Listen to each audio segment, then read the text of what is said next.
और अब खबर महाराष्ट्र से। महाविकास अघाड़ी हो या फिर महायुति, बागियों ने दोनों ही खेमे में टेंशन बढ़ा दी है और वक्त बचा है मनाने के लिए सिर्फ 2 दिन का।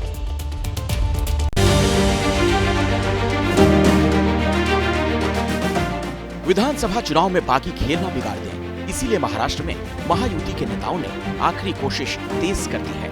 मुंबई की बोरीवली सीट से बागी मैदान में उतरे गोपाल शेट्टी को मनाने के लिए डिप्टी सीएम देवेंद्र फडणवीस ने पूरा जोर लगा दिया।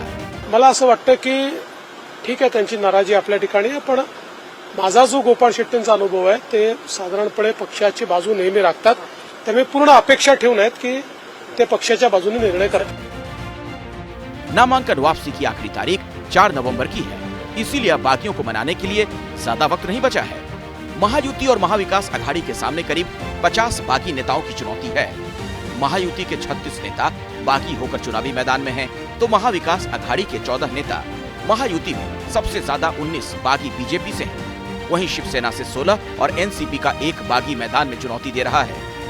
महायुति को चुनौती दे रही महाविकास अघाड़ी के पाले में भी बागियों को मनाना आसान नहीं। एमवीए के करीब 14 बागियों में सबसे ज्यादा 10 कांग्रेस का खेल खराब कर सकते हैं, तो 4 शिवसेना यूबीटी के लिए मुसीबत बने हैं। अपना अपना बागियों को अपना अपना पार्टी के द्वारा वापस कराना। दूसरी तरफ मुंबई की माहिम सीट पर अलग ही समीकरण है।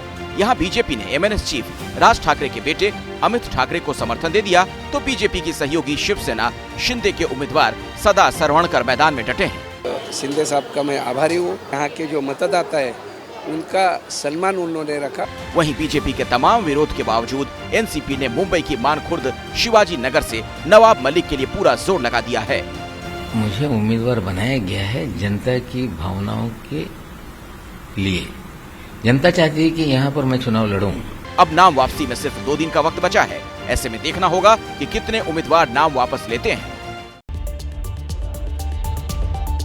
कांग्रेस ने बीजेपी पर बहुत ही गंभीर आरोप लगाए हैं। जयराम रमेश ने कहा कि देवेंद्र फडणवीस गोपनीयता की शपथ का उल्लंघन कर रहे हैं। वो अपनी फाइल अजित पवार को दिखाते हैं। कांग्रेस नेता जयराम रमेश ने एक्स पर एक पोस्ट किया और इस पर सियासी बवाल मच गया। रमेश का दावा है कि महाराष्ट्र के उप मुख्यमंत्री अजित पवार ने इस बात की पुष्टि की है कि भाजपा ने उन्हें एनडीए में लाने के लिए ब्लैकमेल और जोर जबरदस्ती का सहारा लिया। जयराम रमेश ने एक्स पर लिखा, अजित पवार ने अब खुलासा किया है कि मुख्यमंत्री बनने के बाद देवेंद्र फडणवीस ने उन्हें कथित सिंचाई घोटाले में अजित पवार के खिलाफ खुली जांच की सिफारिश करने वाली फाइल दिखाई थी। कोई केवल उस खतरे की कल्पना कर सकता है जो इस कदम में निहित था। हमारे सामने समर्पण कर दो या कार्रवाई का सामना करो।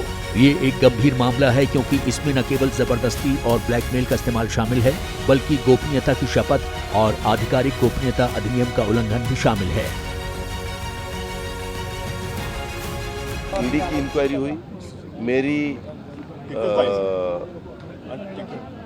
इनकम टैक्स की इंक्वायरी हुई। बहुत से जो भी इंक्वायरी करने का अधिकार सेंट्रल के और स्टेट के जिसके हाथ में रहता है, वो सब ने मेरी इंक्वायरी की। जयराम रमेश की ये बात एनसीपी को चुभ गई। सियासी वार पलटवार के तेवर बता रहे हैं कि प्रचार के आखिरी घंटे तक महाराष्ट्र में आरोपों का घमासान थमने वाला नहीं है। शिवसेना यूबीटी के सांसद अरविंद सावंत को आखिरकार बैकफुट पर आना पड़ा है। शाइना एनसी को लेकर जो विवादित टिप्पणी उन्होंने की थी, इस मामले में उन्होंने खेद जताया है।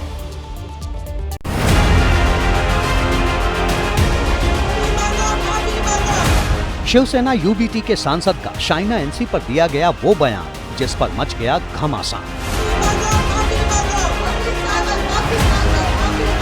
इम्पोर्टेड नहीं चलता यार, इम्पोर्टेड नहीं चलता हमारे यहाँ ओरिजिनल चलता है, ओरिजिनल है हमारा। अरविंद सावंत मुंबा देवी विधानसभा क्षेत्र में कांग्रेस उम्मीदवार अमीन पटेल के लिए प्रचार कर रहे थे। इस दौरान शिवसेना की उम्मीदवार शाइना एनसी पर उन्होंने ये टिप्पणी कर डाली। अब शाइना ने इसे महिलाओं का अपमान बताते हुए मुंबई के नागपाड़ा थाने में एफआईआर दर्ज करा दी है। अरविंद सावंत जी क्या कहते हैं कि आप इम्पोर्टेड माल है, माल यानी आइटम। मैं महिला हूँ लेकिन माल नहीं हूँ। सावंत का ये बयान महाराष्ट्र में विधानसभा चुनाव में बड़ा मुद्दा बन चुका है। महिला सम्मान की दुहाई देकर महायुति के दिग्गजों ने धुआंधार हमला बोला। बाळासाहेब असते आणि कोणी शिवसैनिकांना असं केलं असतं तर थोबाड फोडलं असतं। ये बाहर की डेफिनेशन कहां तक है? पार्टी की सीमा तक है, महाराष्ट्र की सीमा तक है या देश की सीमा तक है? विवाद बढ़ता रहा, लेकिन पहले अरविंद सावंत अपने बयान पर कायम दिखे। शिवसेना यूबीटी भी बचाव करती नजर आई। मैंने कहा ओरिजिनल माल यहाँ है, वो कौन है? मेरा कैंडिडेट था, तो उधर भी माल शब्द प्रयोग किया ना मैंने। स्त्री पुरुष के ऊपर वो शब्दों के प्रयोग है। अरुण जी ने इतना ही कहा है कि ये जो कि भाजपा की महिला उम्मीदवार वो इस क्षेत्र में मुंबा देवी में बाहर से आई, इम्पोर्टेड, उसमें महिला का अपमान कहाँ है? हालांकि बाद में अरविंद सावंत ने शाइना पर दिए गए बयान पर खेद जता दिया।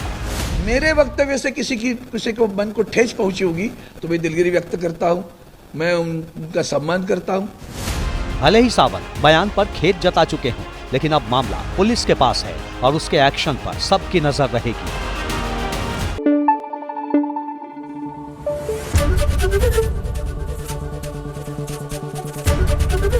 एबीपी न्यूज आपको रखे आगे।